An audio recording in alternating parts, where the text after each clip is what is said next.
Hi, I'm Zane Lamprey. In this episode, I go 3 sheets to St. Martin. I drink guava berry, infused rums, and I check out some flair.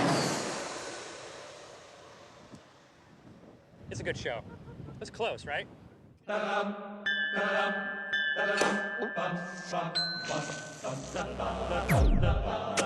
Every night, in every city around the world, it happens. People pour into local watering holes to, well, drink. It's my mission, that's me, to traverse the globe, getting to know these different people and their drinking customs. Bellying up to the bar, and with any luck, making some new friends.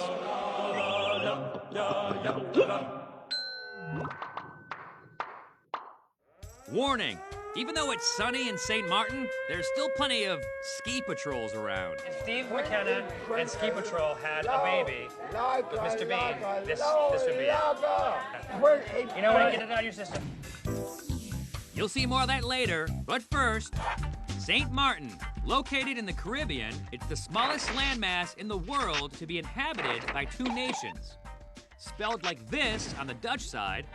Hello, welcome. Spelled like that on the French side. Bonjour, bienvenue. The 2 have cohabitated peacefully for over 300 years. You're free to move between both halves at will. Do I look cool? Yeah, man. You look great. And you'll find that no matter where you go, there's a definite Caribbean vibe. Only I give the price of where we have to pay.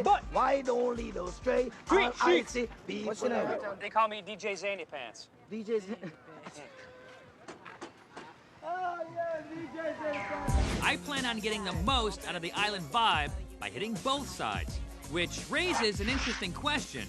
Does 3 sheets to Dutch St. Martin plus 3 sheets to French St. Martin equal 6 sheets? I arrive at Princess Juliana International Airport, located on the Dutch side of the island. And as soon as I land, I'm focused on one thing, the nearest bar. And it just so happens that there's one at the front of the airstrip. This is the view from the Sunset Bar on Sunset Beach. Sunset Beach Bar? I don't know. And you can see the planes come in like this. The bar is called Sunset Beach Bar, but the main draw around here isn't the sunsets or the beach. It's the flight schedule. So, American Airlines 220, these have all come in. So this should be this is American Airlines from Miami at 220. It's late, but whatever, who's keeping score? Me? The arriving flights blow you away. Wow. And when the planes are taking off, they fire up a mean enough jet wash to make standing in one place difficult. Here you got! Come on!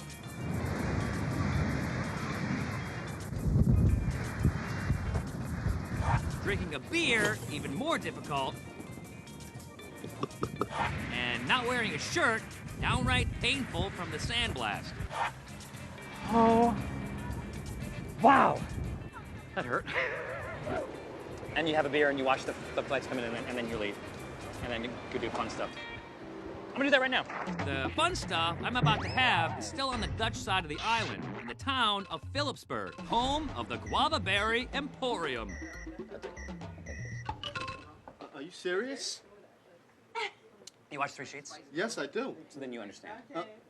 Behind the counter, Dita and Claudine are gonna mix it up with me, starting with, of course, their famous guava berry liqueur. Professor, tell me about this guava berry stuff. Why, yes, Zane. Guava berry trees grow native throughout the Caribbean, yielding small fruits often used to make jams and liqueurs. The guava berry liqueur you're sampling consists of locally grown guava berries, which are steeped and aged in rum.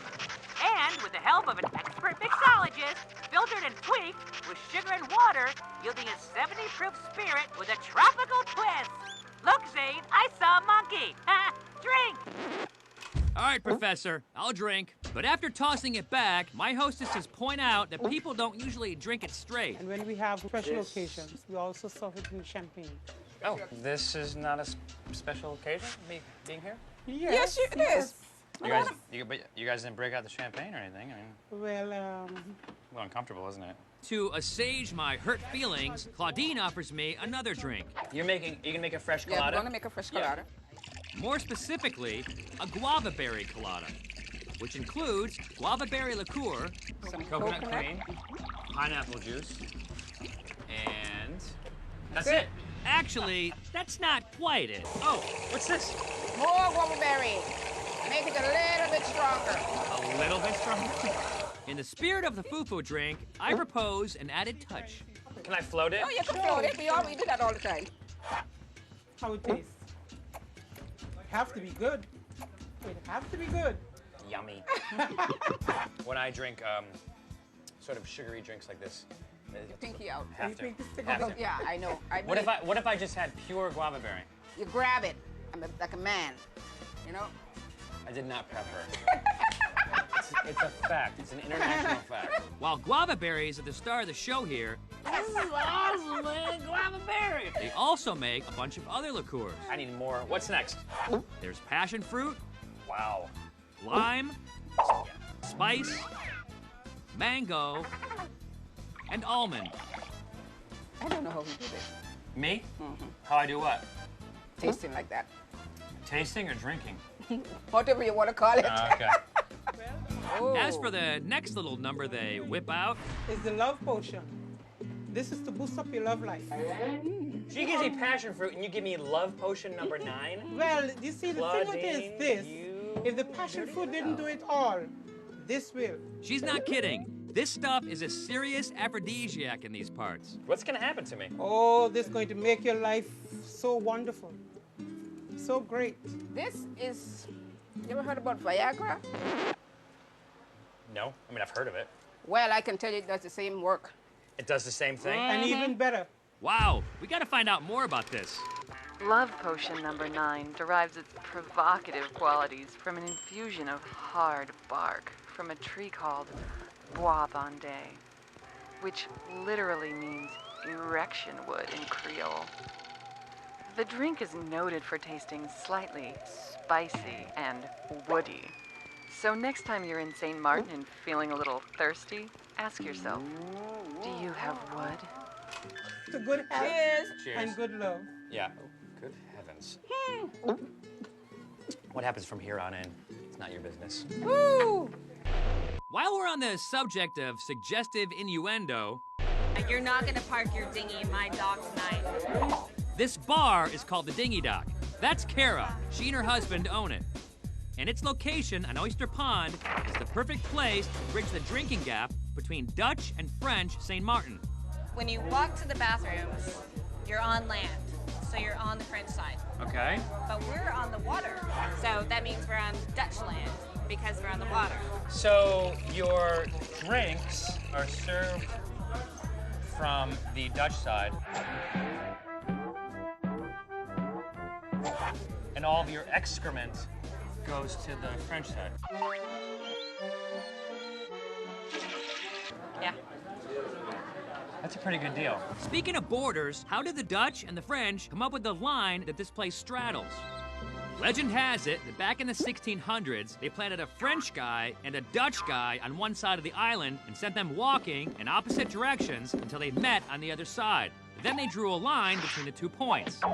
The legend also states that the reason the French guy covered more ground and got more land is because he was drinking wine during the walk, which they say is much lighter than the heavy beer that the Dutch guy was downing during his walk. But the whole French-Dutch thing isn't actually why I'm here. All right. The main purpose of my visit is to capitalize on this place's killer happy hour. Wow, that was awesome. Coming up, I find out why this bar may actually have the best happy hour ever encountered on 3 Sheets. Continue until you feel like you might be sick the next morning. Right now, I'm on the island of St. Martin in a bar called the Dingy Dock. This place is renowned for having a killer happy hour. And judging from the clientele, I believe the rumors. Hey, Ski Patrol. If Steve McKenna and Ski Patrol had a baby with Mr. Bean, this would be it. You know what? That would not be right, Steve McKenna. I gotta call you Ski Patrol. You're Ski Patrol. It's all right. Get it out of your system. Good. Done? Well, maybe not. Whoops. Wipe your beard on my shoulder. But I'm gonna try to maintain my focus on my mission anyway. So, how do we get this rocking and rolling? Simon?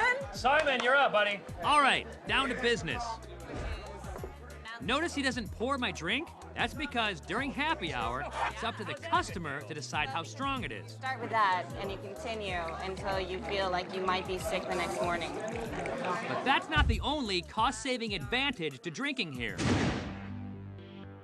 Here, Roughly? you can get a pint for $4. Yeah. Or €4, because it's 1 for 1. So, how much is this? That's $2 or euros, whatever you choose. Oh, to you pay. go 1 to 1. Yeah. That's right! Here at the Dingy Dock, the US dollar and the euro are 1 to 1, meaning your American dollar buys you just as much as a European, euro. And since the dollar is currently worth a fraction of a euro, drinking with dollars makes for a big buzz and an even bigger savings.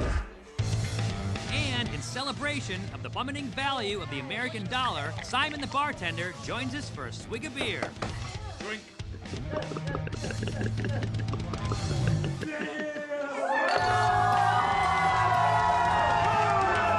Now, technically speaking, he Jim the copped. We can go again. Oh, but No, you win. Okay. But let's be honest, that guy was fast.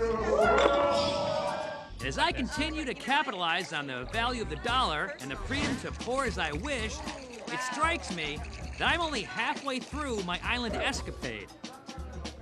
I gotta rest up. It's the next morning, and as I head off to the French side of St. Martin, I'm feeling a bit dehydrated from all the booze I drank yesterday. So I head out to the heart of the Marigot Market on the west side of the French side of the island. There I find Coconut juice. just what the doctor ordered at the Coconut Juice House. You the coconut man. Yes. And you could also give me a prostate exam with those gloves. Rock and roll. And you put a straw. Yeah. According to the 3 Sheets Nutritional Handbook, the so-called coconut water inside a green coconut has a similar nutrient profile as found in the human bloodstream. So much so that it reportedly has been successfully used for intravenous rehydration of human subjects in emergency situations. Of course, that all means diddly squat when you do this to it. Gin? Okay, I had rum in a coconut in Puerto Rico, There we go. That's rum! That's good, man. but never gin. How does it taste? Like gin and coconut. Not so bad. But that's not the only thing they got going on here. Wow. Yeah. Get it in there, coconut man. He's straining the highly sweet juices from locally harvested cane. Then out comes the gin, and in goes the juice. Wow. Tastes like gin and sugar. It's good for your body. It makes you feel good. Yeah, but the gin sort of defeats the purpose of rehydration. So I down tons of water as we make the drive to the northeast part of the island for an experience that I'm told captures the essence of French Caribbean food and drink. But first, here's a kayak with my name on it. So somehow the crew convinced me to kayak out to the island. They thought that would be fun for me. And then they're taking a boat with a motor on it. How did that work? How did that work out? Come on, please. Stroke! Stroke! Stroke, Zane! Stroke! Stroke! Stroke! Stroke! After that kind of workout, I could go for some fresh lobster.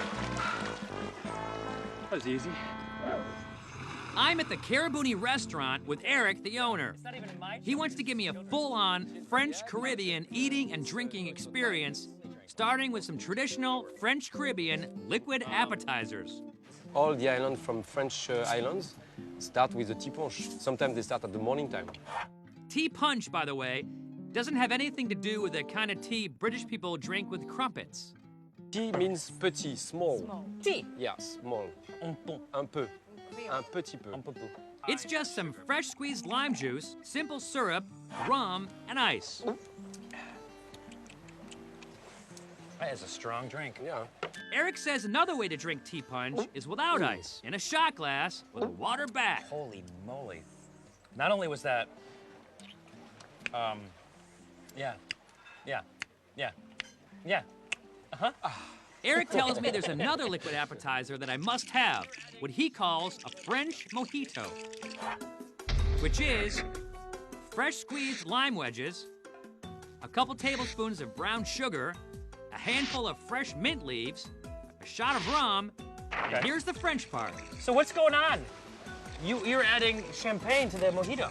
Yes, the French mojito. It's good, huh? Champagne. Champagne. Champagne. Oui, champagne. Champagne. Champagne. Champagne. You say champagne. And we say it like this. Repeat. Yes.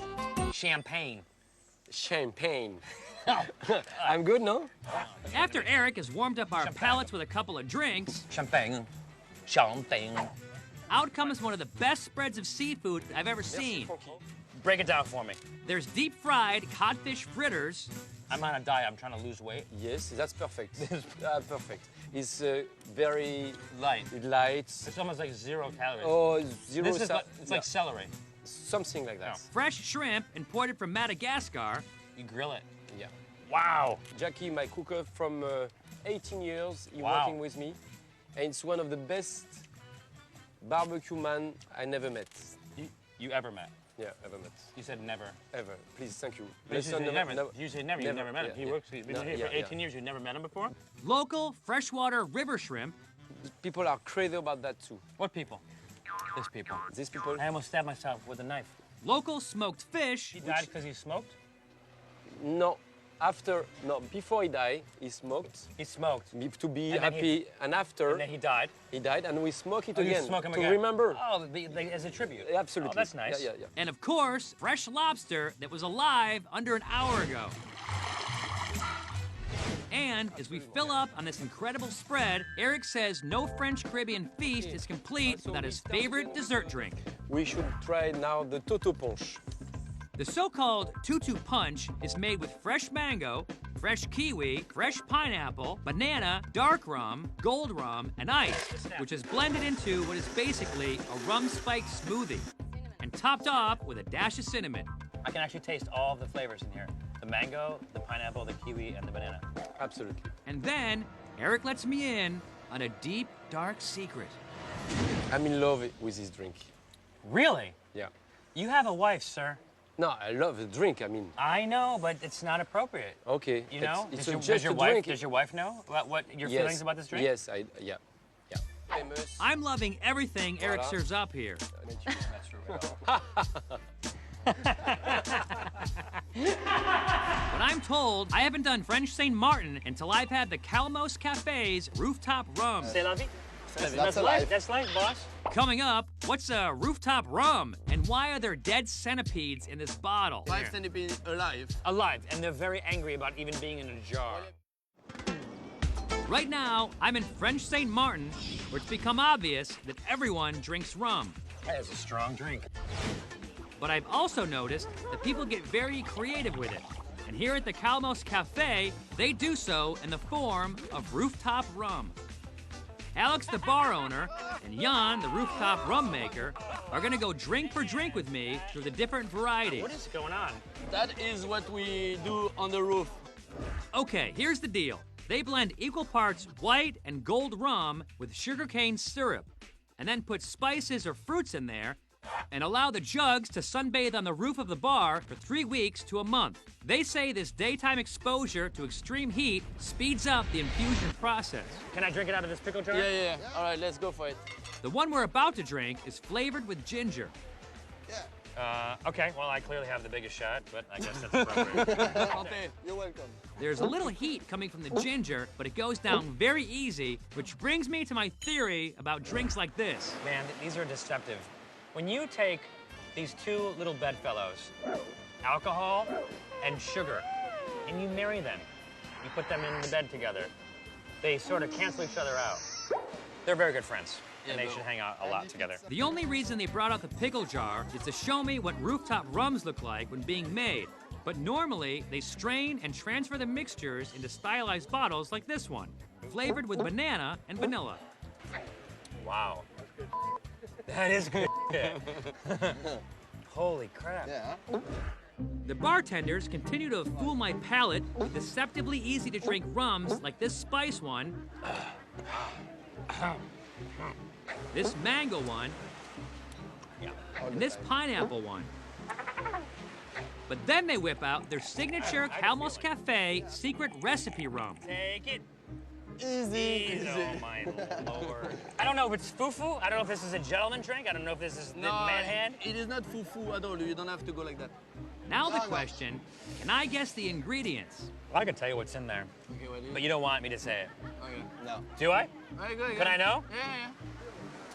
It's like It's like with a coconut cream. Sorry, folks at home, I'm sworn to secrecy. Santé. But little do I know that the bartenders have been keeping another secret from me.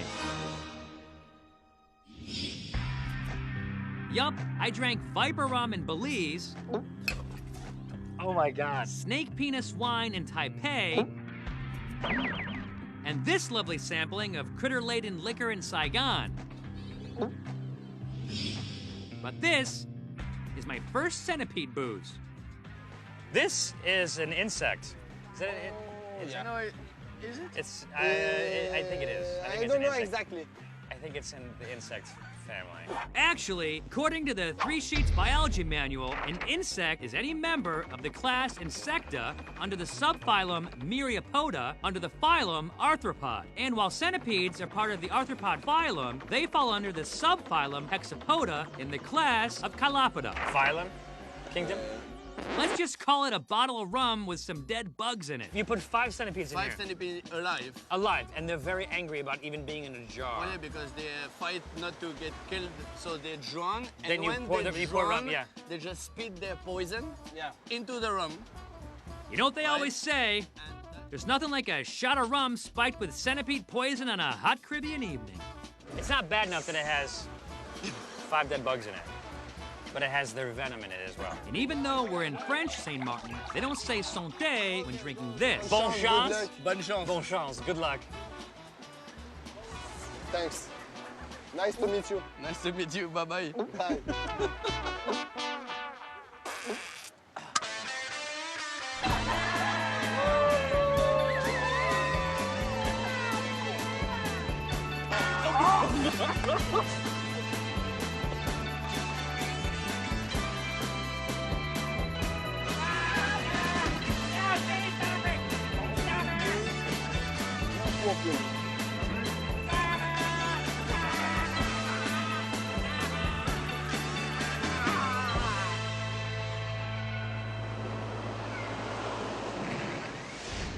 It's the next morning, and blurry images of the crew buying rounds for tourists and Curtis the cameraman downing a monster shot of centipede rum float through my head.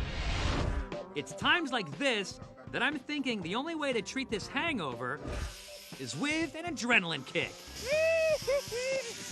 This is Andre, and he's not gonna let me zip my pain away until he gives me a crash course and has me do a couple of practice runs on this junior line. But after getting the hang of it, he lets me hit the high wire. All right. Wow, this is scary. Watch out, watch out, watch out.